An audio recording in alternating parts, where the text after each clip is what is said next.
Всем привет! Это снова я. И сегодня я хотел пофилософствовать на тему слова реконструкция. Для обычного человека вот эти все рыцари, гоблины, гномы, которые дерутся мечами, щитами, друг друга бьют по голове, это все реконструкция.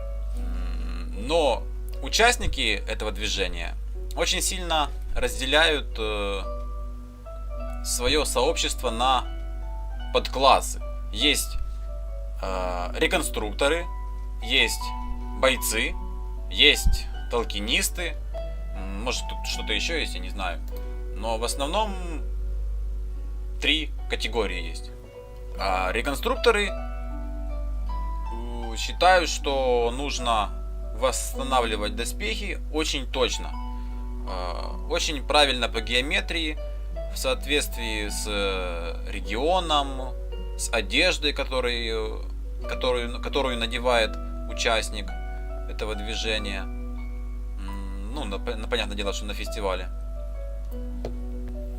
Бойцам вообще, в принципе, самое главное, чтобы их защитило, чтобы они в этом выигрывали, ну и чтобы пустили на фестиваль. Знаете, так, сделать ровно настолько, чтобы пропустили. Если пропускают какую-нибудь там марсианскую технологию, все, делается марсианская технология и едется на турнир и выигрывается. Ну, или не выигрывается.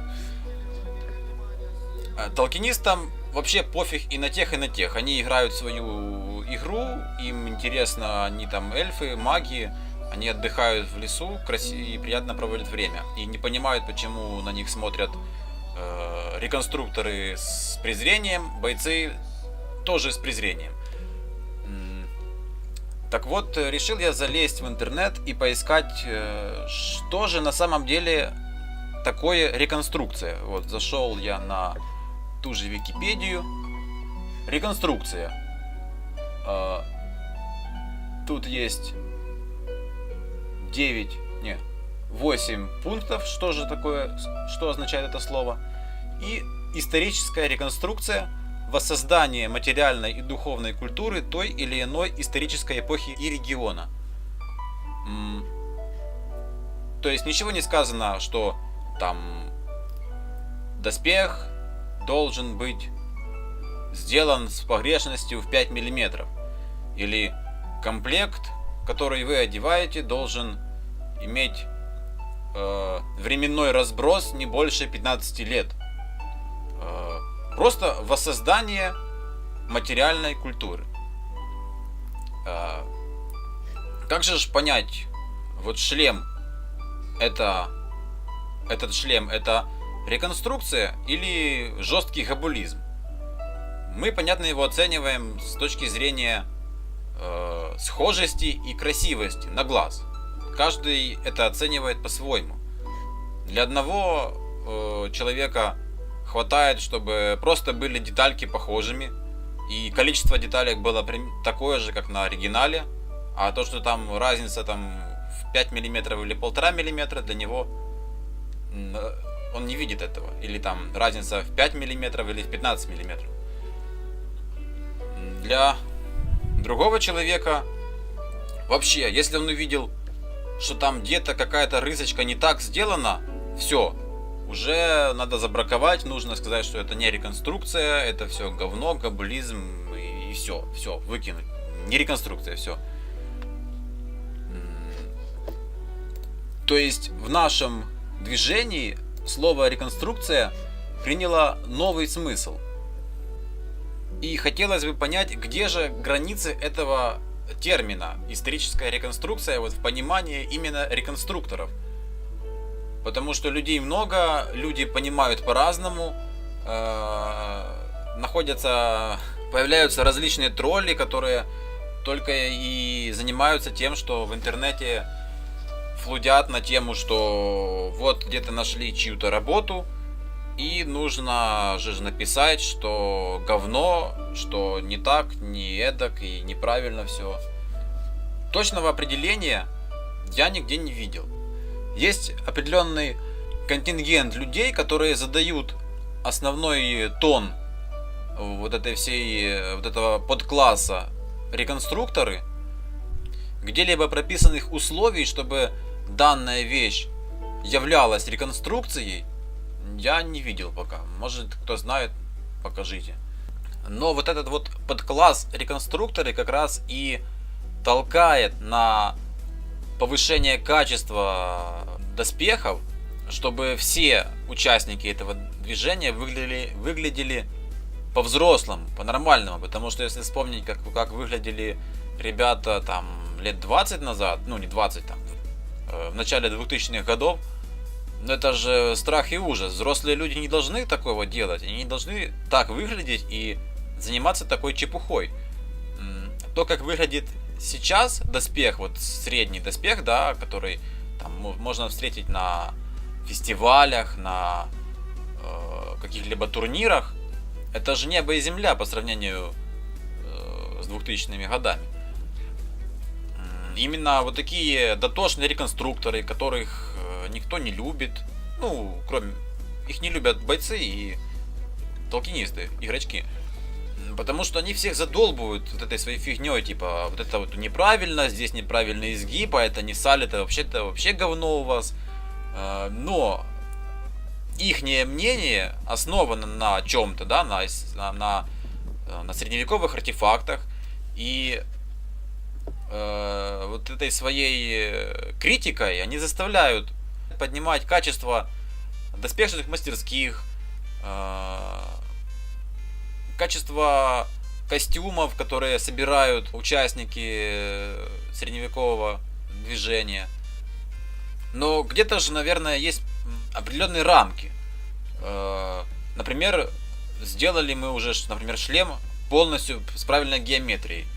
Это реконструкция или нет, если у него, например, состав, химический состав материала, из которого сделан этот шлем, он же совершенно отличается, наверное, от средневекового. Ну, наверное, не совершенно, но он отличается. То есть, является ли этот шлем реконструкцией? Или, например, если в шлеме использована электросварка, это реконструкция или нет? И если да, то почему? Там же электросварка, какая реконструкция нафиг? Пределов для доколупываний, наверное, нету. Но где-то есть объективная граница, когда уже шлем, вот точно, да, это хорошая реконструкция, и все. И должны быть какие-то, наверное, пункты прописанные, что, где и как должно быть сделано, чтобы это было реконструкцией. Вернемся к подклассу бойцы. Вот сейчас, не так давно, образовался международный турнир «Битва наций». Там собираются сборные стран и дерутся за первенство. То есть, представляете, со всего мира, там сколько сборных было вообще, собираются люди, проводятся отборочные турниры, они дерутся, они тренируются для того, чтобы выйти и победить на битве наций или еще на каком-то другом международном турнире. Они это делают для чего?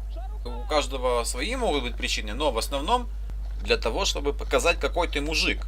Насколько ты, мощный вообще, что вот ты крутой, настолько ты там дрался, воевал, получал по голове. Это незабываемое ощущение. Это, наверное, природа всех мужчин. Состязание.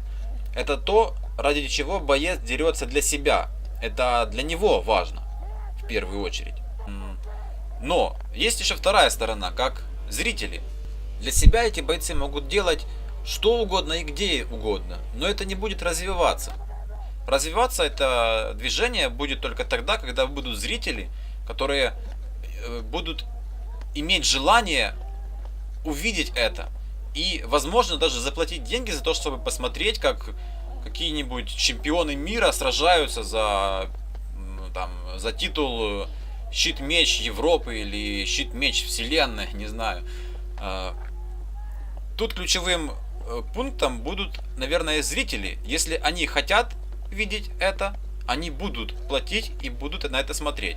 Так вот, зрители не хотят смотреть на реконструкцию, они хотят смотреть на мордобой, на экшен, на боевик, когда скорость ударов просто поражает, когда ты видишь, что вот этот меч, который нифига не такой уже легенький, влетает человеку в голову, эта голова дергается, но этот человек продолжает вести бой, и это круто, когда сходятся двое бойцов тренированных, у которых скорость не просто там вот там где-то какие-то мальчики решили поиграться мечиками. Видно, что люди тренировались очень долго, годами, и теперь показывают все, на что они способны. Блин, это реально круто.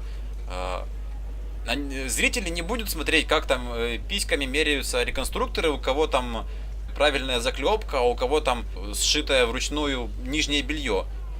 Им пофиг на это. И как бы бойцы, наверное, тоже имеют право на какую-то поблажку, на какую-то возможность защитить себя, потому что они выходят против сильных мужиков, друг против друга, и они друг друга поломают нахрен, если будут делать все по правилам, все так, как было. Потому что в средневековье это было не то, чем занимаются сейчас. Сейчас задача человека, вот спортсмена, выйти в бой и не травмироваться. То есть не надеть там шапель и себе челюсть выломать в первом же тренировке, а надеть шлем, который его будет постоянно, регулярно защищать от травм. И при этом, чтобы он мог показывать класс, чтобы было видно хорошо, чтобы дыхалка была хорошая, чтобы там, чтобы защищен был пах, чтобы колени были нормально защищены, чтобы голень была защищена. Да, голень это приколы рыцарские. Пехота в редких случаях носила голени. Но всем нужно его использовать, потому что в голень бьют. Защита кисти это вообще отдельный разговор.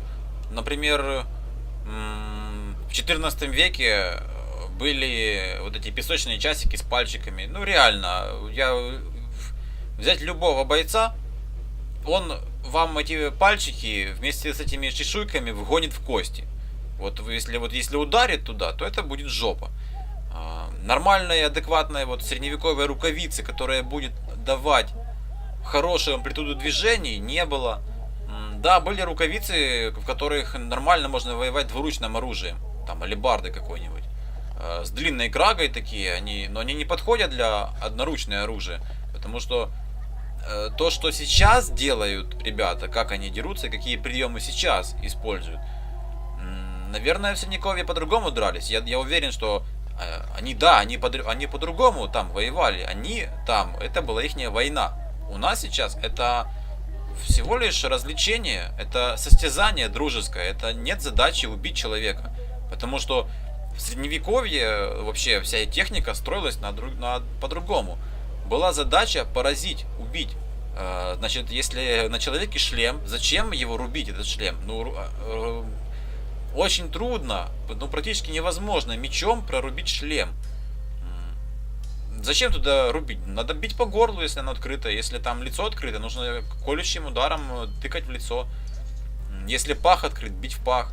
Зачем бить в заведомо защищенную зону?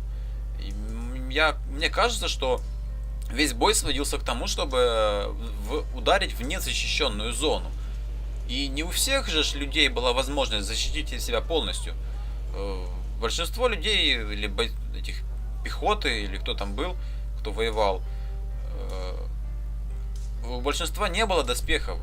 Было хорошо, если у него был, например, какой-нибудь шлем и какая-то курточка с пластинками на корпус. Руки могли быть открытыми, ноги могли быть открытыми. Бой, я думаю, выглядел совершенно по-другому, не так, как сейчас. И это не значит, что бойцы должны восстанавливать средневековый бой. Вот есть же ребята, которые уже заморачиваются, вот они изучают фехтбуки средневековые, выучивают те приемы, и этими приемами вот пытаются вот воссоздать именно средневековый бой. То есть это уже воссоздание средневекового боя, не костюма, а именно боя. Но те, кто состязаются на результат, то есть на победу, на там, количество нанесенных ударов по голове, по корпусу, по ногам, у них есть правила, по которым они работают. Есть задача там коснуться, сильно ударить в голову, сильно ударить там по рукам. Вот. И их задача состоит в том, чтобы это сделать. Поэтому приемы будут отличаться, потому что задача вот средневекового боя, как бы войны настоящей, и того, что сейчас, совершенно разные задачи стоят. Так, это я немного отошел от рукавиц. Вот защита кисти. В Европе, ну, допустим, даже с этими чешуйками можно что-то найти. А на Востоке кольчужную рукавичку брать, ну, тоже поломают пальцы. Да, вообще, то есть, если вы делаете восточный комплект, то чего-то адекватного, там вообще трудно чего-то найти, хорошего. Даже на боевых фестивалях уже, ну, понимают, что защиты кисти, ну, не было найдено. Ну что, человек ломать пальцы, да человек развернется и поедет на другой фестиваль, не приедет к тем организаторам, которые требуют там совсем уже, ну, требуют, чтобы был бой, и при этом не разрешают надевать какую-нибудь защиту на кисть. Ну вот мы разработали шлем Кешектен на восток на основе, ну, пилотки, как говорят сейчас, то есть такого короткого шлема. Мы сделали его в виде бацинета, у которого нижний край шлема закрывается. Но это же мы изгаляемся, это же вообще, ну, никакая, далеко не реконструкция, такой Марс, который просто выглядит правильно. То есть бойцы уже сейчас пришли к тому, что модернизируют свой доспех так, чтобы он внутри работал правильно, позволял делать нужные движения, а снаружи он выглядел приемлемо. Но опять же, должны быть четкие рамки, что можно надевать, что разрешается надеть, насколько можно отойти от истории. И эти рамки должны как-то прописаны, потому что все, что сейчас как-то оценивается, это оценивается на глаз. То есть сидит какой-то человек, который вот он посчитал, что это пройдет на фестиваль, и все это пройдет. Если он не посчитал, то, ну, значит, все, ничего ему не докажешь, потому что нету четких пунктов, по которым это можно как-то принимать за допуск или не принимать. Какое ваше мнение? Имеет ли право на жизнь такой вид спорта, как боевое историческое фехтование, но при этом немного отдельно от реконструкции, из-за того, что бойцам нужно обеспечивать хорошую защиту?